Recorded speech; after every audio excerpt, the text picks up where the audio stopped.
আমার আজ একটা হেয়ার হাইলাইটের কাজ ছিল। দেখো আমি স্টিকের হাইলাইট কালারটা নিয়ে নিয়েছি। দেন ফয়েল পেপারগুলোকে আমি কাটিং করে নিলাম যে কটা আমার লাগবে।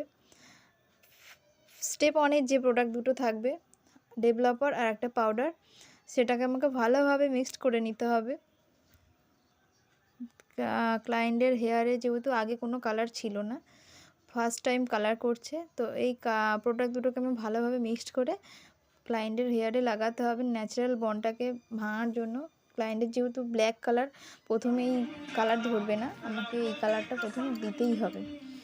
যেভাবে সেকশন ওয়াইজ নিয়ে দিতে হয় সেভাবেই আমি করেছি। দেখো এই হচ্ছে আমার হেয়ার ক্লায়েন্টের, দেখে নাও বিশাল লং হেয়ার।